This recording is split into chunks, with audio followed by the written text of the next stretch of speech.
Friends, welcome back. कैसे ये Indian bike companies ने चाइना के 180 प्लस कंपनीज को मार्केट से उखाड़ फेंका। Very good.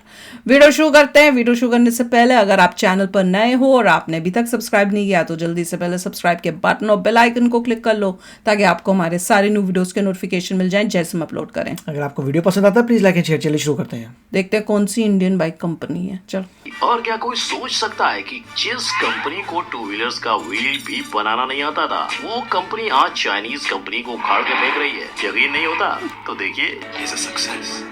बजाज अफ्रीका में ना, वहाँ पे कर रही। हाँ जी हाँ, बजाज, हमारा बजाज। लेकिन मुझे याद है हमारा बजाज गाना है जिसने चाइनीज कंपनियों के नाक में दम कर रखा है। और सबसे मजे की बात तो ये है कि उस कंपनी को एक लॉयर ने बनाया है। आखिर कौन सी है ये कंपनी, आइए देखते हैं। टू व्हीलर इंडस्ट्री, अगर आप दुनिया हमारे पास भी बजाज का स्कूटर था जब छोटे थे। में से 4 इंडियन कंपनीज ही दिखाई देंगी, लेकिन उससे भी बड़ी बात यह है कि इस इंडस्ट्री की लिस्ट में सबसे टॉप पर है हमारा बजाज। हमारा बजाज ऐसा कुछ था गाना। लाख करोड़ का हो तो उसके आगे चाइनीज कंपनी को घुटने टेकने ही पड़ेंगे। और ऐसा ही हुआ अफ्रीका में। इस अकेले कंपनी ने 160 चाइनीज कंपनियों को अफ्रीका से बाहर करवा दिया। लेकिन गौर करने वाली बात ये है कि ये सब आखिर हुआ कैसे। अगर आप अफ्रीका की पॉपुलेशन देखोगे तो वहाँ ट्रांसपोर्टेशन के लिए शुरुआत से ही टू व्हीलर्स का इस्तेमाल किया जाता था। अब वहाँ के लोगों के पास केवल 2 ही ऑप्शन थे। एक तो वो जापानीज बाइक यूज करते जो एकदम दमदार होने के साथ साथ महंगी थी, और रहा दूसरा ऑप्शन चाइनीज बाइक का, तो वो एकदम सस्ती थी। लेकिन भाई लोग, आपको तो पता ही है, चाइना का माल चला तो चांद तक, नहीं तो रात तक। ऊपर से ऐसे रात तक चलने वाले माल के लिए ना चाइना वालों ने अफ्रीका में कोई सर्विस सेंटर बनाए और ना ही असेंबली सेंटर्स। जी हाँ, अफ्रीका में सिर्फ चाइना से बाइक के पार्ट्स आते थे जो अफ्रीकन को लोकल मैकेनिक से असेंबल करवाने पड़ते थे। इतना सब करके भी उनका स्ट्रगल खत्म नहीं होता था। अफ्रीका के खराब रास्ते और लोगों के रफ यूज की वजह से बाइक्स का बार बार खराब होना चलता ही जा रहा था। क्वालिटी वैसी बात ये थी कि वहाँ के लोग ठहरे गरीब, जो एक तरफ जापानीज महंगी बाइक को खरीदने का सोच भी नहीं सकते थे और दूसरी तरफ चाइनीज बाइक लेकर उसको बार बार बना भी नहीं सकते थे। तो बस यही गैप हमारे बजाज ने पहचान लिया और अपनी बजाज बॉक्सर अफ्रीका में लॉन्च कर दी। ये बाइक इतनी मजबूत थी कि अफ्रीका के कठिन सड़कों में आराम से चलती थी। अफ्रीकन कंज्यूमर्स की जरूरत को समझते हुए इसको क्वालिटी के मामले में इतना टॉप क्लास रखा था कि ये बाइक सीधा जापानीज बाइक्स को टक्कर देने लगी। जहाँ बाइक में 100 सीसी का इंजन होता है, वहीं इसमें 150 सीसी का इंजन बिठाया था। और इतना होकर भी इनकी प्राइस जापानी बाइक के मुकाबले कम ही थी। इसीलिए तो वहाँ के कंज्यूमर सोचने लगे कि चाइनीज बाइक्स लेने से अच्छा है कि थोड़े से पैसे डाल के बॉक्सर ही ले लेते हैं। और इसी वजह से अफ्रीका का सारा टू व्हीलर मार्केट चाइना के हाथों से फिसलता चला गया। और इसी प्रकार चाइना की 200 में से 160 कंपनीज को ताला लगाने की नौबत आ गई।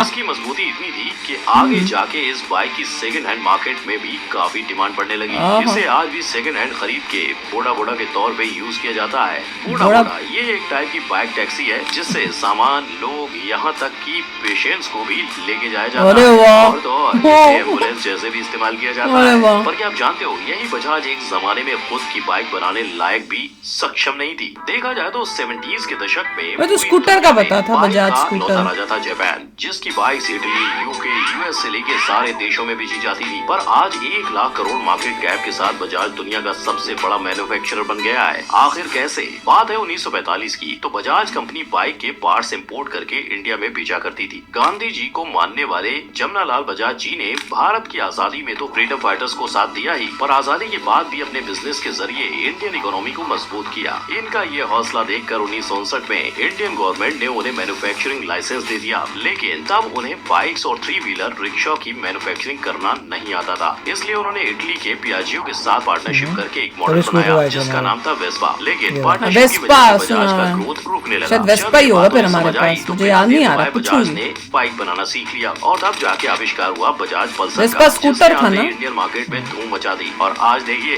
इसी कंपनी की वजह से 10,000 से भी ज्यादा लोगों का घर चल रहा है, क्योंकि उसके बाद बजाज ने कभी पीछे मुड़ के नहीं देखा और जल्द ही पूरे 70 देशों में अपना परचम लहरा दिया, जिसमें से सबसे बड़ा मार्केट रहा अफ्रीका लगा। पर बजाज के आने के बाद भी मार्केट में 40 चाइनीज कंपनीज बची ही थी, जिन्हें टक्कर दी सेकंड प्लेयर टीवीएस ने। और आज उन 40 कंपनियों का भी अफ्रीका में टिक पाना नामुमकिन हो गया है। बजाज की तरह ही टीवीएस के जन्म की कहानी काफी इंस्पिरेशनल है। इस कंपनी को 1877 में तमिलनाडु के एक लॉयर ने बनाया था। जी हाँ, टीवीएस के ओनर को अपने पिता की मर्जी की खातिर कई जगह जॉब करना पड़ा, जैसे इंडियन रेलवे हो या फिर गवर्नमेंट बैंक्स, लेकिन हमेशा से उनमें बिजनेस करने की चाह थी, जिस वजह से उन्होंने पहले तो ट्रांसपोर्टेशन इंडस्ट्री में कदम रखते हुए मदुरई शहर में बस सर्विस शुरू की। पर कुछ ही दिनों में वो इस बिजनेस से एग्जिट लेते हुए बाइक इंडस्ट्री में चले गए। अगर ऐसा नहीं हुआ होता तो आज हमें इंडिया की सड़कों पे टीवीएस बाइक्स नहीं देखने को मिलती। लेकिन टीवीएस सिर्फ इंडिया में ही नहीं बल्कि दुनिया के कई देशों में, खास करके अफ्रीका की सड़कों पर अपना नाम लिख रही है। और इस वजह से आज चाइना की बची हुई 40 कंपनियों पर सवाल उठ रहा है। अब आपके भी दिमाग में एक सवाल तो जरूर उठा होगा कि आखिरकार हमने ऐसा क्या कर दिया कि अफ्रीकन लोगों को चाइना से बेहतर क्वालिटी की बाइक्स जापान से कई गुना सस्ते दामों में देनी। तो इसके पीछे की वजह है अपना इंडियन टैलेंट। अपने इंडिया में टैलेंटेड इंजीनियर्स की बिल्कुल भी कमी नहीं है और उसी वजह से कंपटीशन भी काफी ज्यादा है। और जाहिर सी बात है, जितना कंपटीशन ज्यादा उतनी सैलरी कम, और इन्हीं कम सैलरीज की वजह से मैन्युफैक्चरिंग के लिए आने वाला खर्चा भी कम। तो यही बात है कि हम जापान जैसी अच्छी क्वालिटी की बाइक्स चाइनीज बाइक से थोड़ी महंगी पर जापान से कई गुना सस्ते दामों में बेच पाते हैं। और सिर्फ अफ्रीका ही नहीं, जैसे मैंने पहले बताया कि पूरी दुनिया में भी हम टू व्हीलर मार्केट में राज कर रहे हैं, जिसमें बजाज तो है ही, पर 2022 में टीवीएस और हीरो मोटर्स ने भी अपना कमाल दिखाया है। हमने पूरे साल में 17.7 मिलियन टू व्हीलर्स बेचे हैं, जहां हमारा सेल्स चाइना के सेल्स से 1 मिलियन बाइक से ज्यादा था। और शायद इसी से गुस्सा होकर चाइनीज कंपनीज ने ऐसी रेसेस सेट बनाई है। बड़ी तकलीफ हो रही है ना, कंपटीशन में आ रहे हैं। और ये वीडियो ऐसे ही किसी ने नहीं बल्कि चाइनीज गवर्नमेंट ने अपने पोर्टल पर डाली है, जहां चाइना समझ गया है कि वो इंडिया की बराबरी नहीं कर सकता, तो उसने इंडियन बाइक्स के मोड्स और टेक्नोलॉजी चुराना शुरू किया है। अब इसमें फैक्ट भाई चाइना वालों से इतना ही पूछना चाहेगा कि भले ही आप भूलिया कॉपी कर लो, लेकिन हमारे जैसी क्वालिटी लाओगे कहाँ से? और इस सक्सेस का क्रेडिट बजाज और टीवीएस के साथ ही साथ हीरो को भी जाता है। पर आज जो टू व्हीलर इंडस्ट्री का हीरो है, वो एक जमाने में साइकिल के पार्ट्स बेचने का बिजनेस करता था। दरअसल ये स्टोरी है ब्रज मोहन लाल और उनके 3 भाइयों की, जो इंडिया पाकिस्तान पार्टीशन के बाद पाकिस्तान में ही बसी थी, पर बिजनेस की चाह उन्हें कमारिया से अमृतसर ले आई। नहीं तो आज हीरो इंडियन नहीं बल्कि एक पाकिस्तानी ब्रांड होता, पर ऐसा नहीं हुआ। अमृतसर से लुधियाना आके उन्होंने साइकिल के पार्ट्स बेचना शुरू किया और कुछ ही सालों में उन्होंने गवर्नमेंट से साइकिल बनाने के लाइसेंस के साथ साथ 6 लाख का फाइनेंशियल सपोर्ट भी पा लिया। फिर 1986 में उनका नाम दुनिया की सबसे बड़ी बाइसिकल कंपनी के नाम से गिनीज बुक में रिकॉर्ड हो गया, जिसके बाद वो बाइक बनाने के बिजनेस में उतर गए। और देखिए आज वही साइकिल बनाने वाली कंपनी बाइक के गियर लगाकर सक्सेस की रेस जीत गई। हीरो की साइकिल हमारे पास भी थी, बल्कि पूरी दुनिया में चाइना के साथ साथ जापान को भी टू व्हीलर मार्केट में टफ कंपटीशन दे रहे हैं। पर आने वाले दिनों में भी अगर हमें हमारी यही डोमिनेंस रखनी है तो इंडिया में मैन्युफैक्चरिंग और इंजीनियरिंग को बढ़ावा देना पड़ेगा, क्योंकि अगर हर फील्ड के लोग आईटी सेक्टर में चले गए तो आने वाले समय में हमें स्किल्ड इंजीनियर्स की कमी महसूस हो सकती है, जिससे कि हम हमारी दुनिया में बनाई हुई जगह गंवा सकते हैं, जिसे बचाने के लिए हमें मेक इन इंडिया को और ज्यादा बढ़ावा देना पड़ेगा। तो दोस्तों आज मैंने आपको बता दिया कि कैसे हमने चाइना को टक्कर देते हुए उनकी 160 कंपनियों का दिवाला निकाल दिया। बड़ा खुशी हुई है।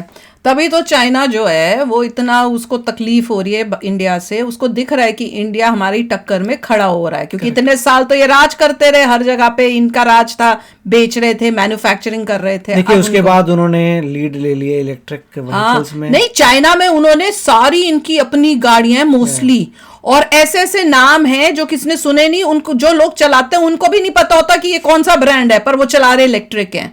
उनके पास सारी इलेक्ट्रिक गाड़ियां हैं। उनकी गाड़ियों में जो नंबर प्लेट होती है वो हरे रंग की होती है। हरे रंग की नंबर प्लेट का मतलब है ये इलेक्ट्रिक गाड़ी। और आप जितनी देखोगे सड़कों पे उनकी ऑलमोस्ट 99% तो इलेक्ट्रिक ही है। लोग इलेक्ट्रिक में इतना आगे आ चुके हैं कि उनको बीट, मतलब आप अगर यूएसए को देखो, यूएसए में जीरो है उसके मुकाबले में, सारी कंट्रीज बहुत आगे निकल चुके हैं, बहुत आगे जा वो अब इलेक्ट्रिक, उन्होंने पूरा उनका सब कुछ इलेक्ट्रिक सिस्टम। उनका भी वही है कि ऑयल उनको खत्म करना है, जिससे ऑयल उनको ना मांगना पड़े और दुनिया भर से मिडल ईस्ट से ना लें ऑयल, इसलिए वो भी इलेक्ट्रिक पे जा रहे हैं, बहुत तेजी से इलेक्ट्रिक पे जा रहे हैं वो लोग। और वो अपनी इलेक्ट्रिक बना रहे हैं दबाकर, पता नहीं और कौन जैसे मैंने कहा था 2027 तक उन्होंने डिसाइड किया टेक्नोलॉजी में भी उनकी अपनी होगी, बाहर की कोई टेक्नोलॉजी यूज नहीं होगी। नहीं, पर ठीक है, इंडिया टक्कर दे रहा है, हम भी अपने उस रेस में आ रहे हैं, बिल्कुल। और उस रेस में आने की वजह से उनको तकलीफ हो रही है गवर्नमेंट को चाइना की कमी, और वो देखो नफरत फैला रही है चाइना के अंदर ही।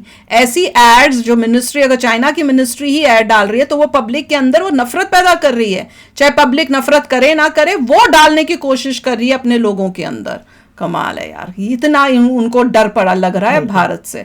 तो चलो आप भी शेयर करना अपने थॉट्स, चलते हैं, मिलेंगे नेक्स्ट वीडियो में बहुत ही जल्द। Till then take care and bye bye. तो अगर आप मेरे इस चैनल पे नए हो तो जल्दी से सब्सक्राइब के बटन को हिट करो और बेल आइकन को क्लिक करो, ताकि आपको मेरा जब नया वीडियो मैं लगाऊं आपको उसके बारे में जल्दी से पता चल जाए।